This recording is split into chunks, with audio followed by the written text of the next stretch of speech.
Hello, everyone. Welcome back to this series. This is Al Fadi, and joining me here in studios, our dear brother, Dr. J. Smith. And today, Dr. Smith is going to show us examples, at least from two different surahs in the Quran, Surah 23 and Surah 70, when it comes to the corruption that is taking place between the origin of words in the Quran and the original possible meaning for that versus what the new reinterpretation of these words could mean today.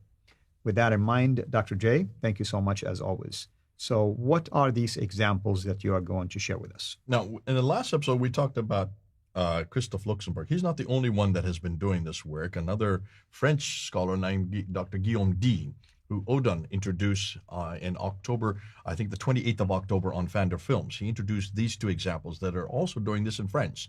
In France, they've taken the work of Gunther Lolling, and they've taken the work from Christophe Luxembourg and from Gabriel Sama, this blue book here, and they said, let's see if we can find some other examples. And they came up, here's two examples I want to give you that actually shows you this, what I call this bastardization of the what I consider to be beautiful text coming about Jesus Christ.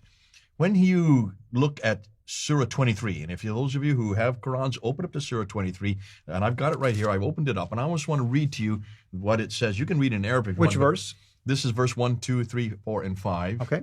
And we're going to go up to verse 11. So just the first 11 verses is actually a beautiful poem, and it's done in mnemonics. So it has, if in the Arabic, it actually follows, it's beautiful because it follows the original Aramaic, and it follows, mnemonics means where you have a rhyme, so it's easier to memorize. These are rhymes that also are in patterns that are easy to memorize, because if you're doing this in liturgy, if you're doing this to memorize it so that you can do it in worship service, you want to have an easy ending for each word. And it starts like this. Successful indeed are the believers. This is in English, obviously, so I'm not doing it in the Arabic or the Aramaic. Those who offer their salat with all solemnity and full submissiveness, and those who turn away from the al-lagw, which is like dirty or false or evil things, and those who pay the zakat, and those who guard their chastity. So these are the duties of the believer. These are ones who, they do their prayers, they turn away from evil things, they pay their alms, their zakat, and they guard their chastity. Verse 5. Suddenly everything changes. Verse 6. Except, so we're talking about chastity now, which means guarding your sexual prisoner. That's right. Except, verse 6, from those wives or those that the right hand possesseth. Hold on a minute. Chastity, except for those who are your wives, plural, that means polygamous, more than one, and those with your right hand possesseth, for them they are free from blame. Who are those which your right hand possesses? What does this mean in Arabic? The idea is that these are your slave women. These are women, concubines of war. Usually. I mean, or you bought them, or whatever the case might be. So what does that do to the word chastity? Well, now it's talking about probably you not guarding your chastity with them. I mean, that's one way you can think of it. It just destroys the whole notion of chastity. That's right. In a Christian context, chastity means you are the only person that's legitimate for you is one wife, one man, one woman for life. That we see in Genesis. We also see that in Timothy. You only are to have one wife. And this is what it's talking about. So suddenly this is interjected. This is not part of the mnemonic. This is not part of the original text.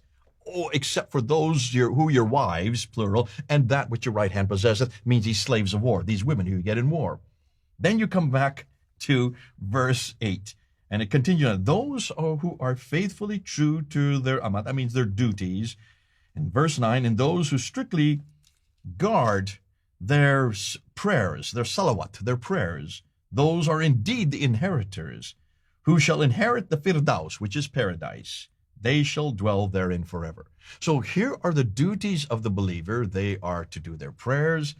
They are to give their alms. They're to guard their chastity from not doing anything that's dirty.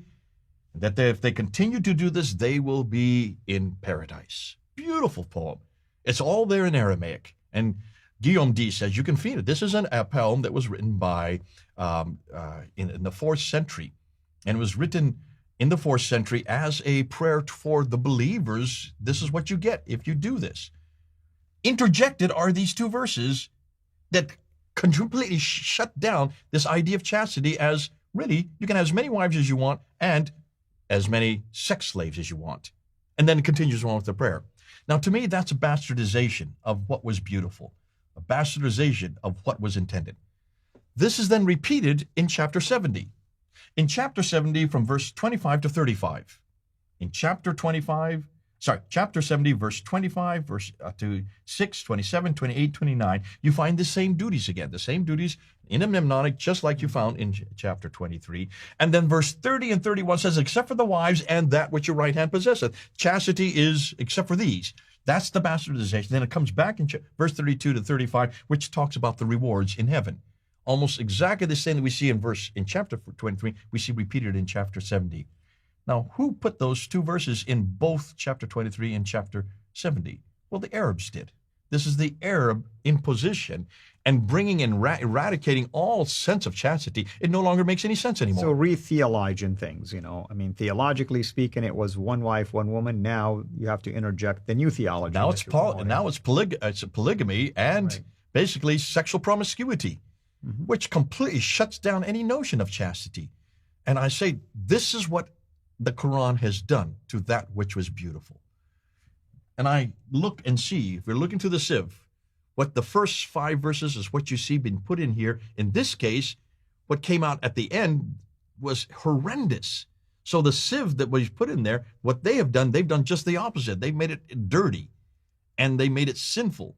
In fact, there's no reason in the world to read the Quranic account. Let's go back to the original Aramaic account. And what do you find? You find these beautiful prayers that are to Jesus Christ, all about the rewards of those who actually follow and do what Jesus asked to. So that's why we're sifting through and finding in almost every case, it bastardizes the text. Like what we saw when we talked about these hurus that are in heaven. Those hurus are not women that are there with translucent skin and firm breasts. They're really just grapes. Nothing more, nothing less. Unfortunately. Next time, I believe we're going to be also unpacking something related to the mysterious letters. We're going to look at the letters. What are those letters? Right. The ones that are known as the disjointed letters, mysterious letters. And of course, maybe I won't be surprised if most of our viewers don't even know what we're talking about. So we are going to unpack that separately. Thank you, as always, Dr. Smith, and thank you, everyone, for joining us. Until next time, have a blessed day. Thank you for watching this video. Be sure to like and subscribe to our channel, CIRA International, and click on the bell so that you receive notifications whenever we publish a new video or go live. I would also like to appeal to you to consider becoming a Patreon patron by clicking the link right below. By doing so, you can give towards the production of these videos.